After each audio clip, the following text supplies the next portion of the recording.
जय मां दुर्गा दर्शकों, मैं रूपाली शास्त्री आप सबका स्वागत करती हूं अपने चैनल में।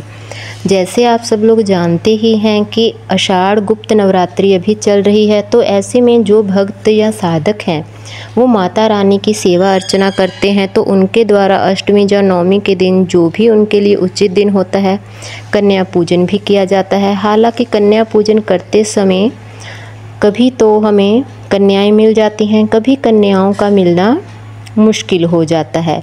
यह गुप्त नवरात्रि है। इन नवरात्रों में की जाने वाली किसी भी पूजा को, साधना को गुप्त ही रखा जाता है और ऐसे में कन्याओं को घर बुलाना थोड़ा मुश्किल भी होता है। लेकिन शास्त्रों में बताया गया है कि नवरात्रों में मां दुर्गा को भोग लगाकर आपको कन्या पूजन अवश्य ही करना चाहिए। अगर आप यह कन्या पूजन नहीं करते तो आपका नवरात्रों का फल आपको नहीं प्राप्त होता। अब ज़्यादा समय ना लेते हुए हम आपको सबसे पहले बताते हैं कि आपको क्या करना चाहिए। सबसे पहले तो आप सभी को बता दें कि यदि आप कलश स्थापना की है, उपवास रखे हैं, तो जैसे अपने घरों में चैत्र या अश्विन मास में नवरात्रों को कन्या पूजन किया जाता है, जिस भी दिन होता है, या अष्टमी के दिन होता है या नवमी के दिन होता है, जिस दिन आप सुबह उठकर नहाकर स्वच्छ वस्त्र धारण करके कलश पर रखे नारियल का आज के दिन, जिस दिन कन्या पूजी जाती है, उस दिन कन्याओं के पूजन के भोग में उस नारियल को वधाया जाता है, ताकि नारियल को कन्याओं को प्रसाद के रूप में दिया जा सके।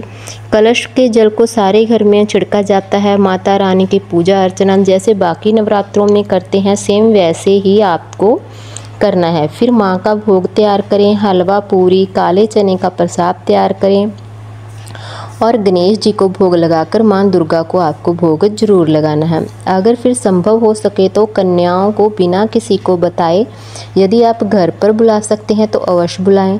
यदि आपसे कोई प्रश्न करे इसलिए आप कन्या पूजन नहीं कर सकते, क्योंकि नवरात्रों की ये पूजा होती है, साधना होती है, यह गुप्त रखी जाती है। अगर कोई आपसे प्रश्न करेगा और आपको अधूरी जानकारी देनी होगी, झूठ बोलना होगा, तो इससे भी आपको पाप लगेगा। यह गलत विचारधारा होती है। आपकी पूजा अर्चना जो सिद्ध है वो आपकी नहीं लगेगी और कन्या पूजन भी आपका नहीं लगेगा। और आपने जो इस भी कार्य के लिए साधना पूजा जो भी की है वह आपका पूरा नहीं होगा। आपके सभी कार्य रुक जाएंगे, आपके कार्य असफल हो जाएंगे। इसके उपलक्ष्य में आप कन्याओं को भोजन नहीं करवा पाएंगे। ऐसा कहकर कन्याएं अपने घर में आप नहीं बुला सकते हैं, उनका पूजन नहीं कर सकते हैं। लेकिन आप इसके लिए एक छोटा सा उपाय ज़रूर कर सकते हैं, जिससे आपका समय भी शुभ रहेगा, शुभ कार्य होंगे, आपका नवरात्रि का पाठ पूजा सभी कुछ सफल होगा। मगर आपको इसके लिए थोड़ी सी मेहनत करनी होगी, क्योंकि यह गुप्त नवरात्रि का गुप्त ही पूजा होता है, गुप्त ही दान होता है। हर काम जो आप करते हैं वो गुप्त ही होता है। कन्याओं को जो भोजन करवाया जाता है वो भी गुप्त ही माना जाता है। गुप्त नवरात्रि में भी 9 देवियों को और एक भैरव, 9 देवी यानी 9 कंजक होती हैं और एक लड़का जिसे भैरव का रूप माना जाता है। उनके प्रसाद का भोग हलवा, पूरी, चना, नारियल जो भी आपने कलश पर रखा है उसे आप गिरी के रूप में स्वरूप करके निकाल लें। उसी को प्रसाद में अवश्य रखें। और एक ज़रूरी चीज़ जो आपको कन्याओं के भोग में अवश्य रखनी चाहिए वो है पताशा। आप नवरात्रि रखें, उसमें जब भी कन्या का पूजन करें उसमें पताशे का भोग अवश्य लगाएं।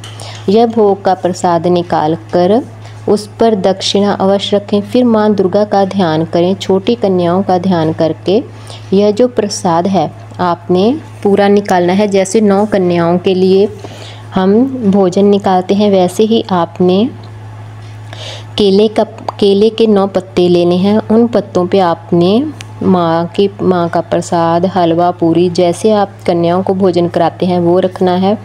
और एक थाल में आपने भैरव जी के नाम का पूरा प्रसाद और भोजन रखना है और उसे आपने ले जाकर किसी भी अपने आसपास के गौशाला में लेकर जाना है। और गऊ के छोटे छोटे बछड़े आपने देखना है, जो गौ माता हो वो 9 छोटे छोटे गौ माता के छोटी छोटी बच्चियां होती हैं जो बड़ी होकर गाय बनती हैं 9, उनको वो जो आपने कन्याओं के लिए भोजन निकाला है वो उनको खिलाना है। और एक जो बछड़ा होता है, गाय माता का बछड़ा होता है, जो भैरव जी के नाम की थाली है, लड़के के नाम की थाली है, वो आपको गाय माता के बछड़े को खिलानी होगी। बस आपको यह प्रसाद देवियों को ध्यान में रखते हुए, कन्याओं को ध्यान में रखते हुए गौशाला में जाकर ऐसे ही आपको खिलाना है। ऐसा करने से आपका गुप्त नवरात्रि का किया गया पाठ, पूजा, सिद्धि, मंत्र जो भी आपने किया है वो आपका पूरा होगा और आपको कोई अड़चन भी नहीं आएगी। और जो दक्षिणा आपने रखी है उस दक्षिणा को आपको वहाँ पे कोई मंदिर होगा, जहाँ कोई पुरोहित जी होंगे, जहाँ गौशाला में कोई भी हो, आप काम करने वाला, आप वो दक्षिणा उनको दे सकते हैं। बस यह छोटा सा उपाय करने से आपकी सभी समस्याएं दूर हो जाएंगी।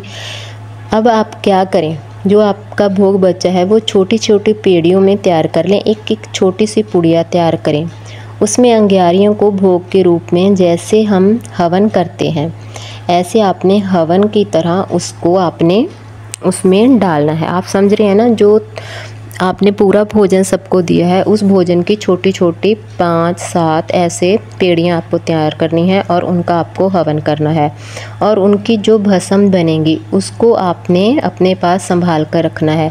आपकी कोई भी परेशानी होगी, आप कहीं जा रहे हैं, आपका कोई काम नहीं बन रहा है, तो आपने उस भस्म को अपने साथ लेकर जाना। आपके घर में बीमारी है या कुछ भी है तो आपको उस भस्म को माता के रूप में ग्रहण करना होगा। आपको हमारी जानकारी कैसी लगी हमें कमेंट कर कर ज़रूर बताएं। जिन लोगों ने अभी तक हमारा चैनल सब्सक्राइब नहीं किया, कृपया वो चैनल को सब्सक्राइब करें, लाइक करें, कमेंट करें और शेयर भी ज़रूर करें। जय माँ दुर्गा।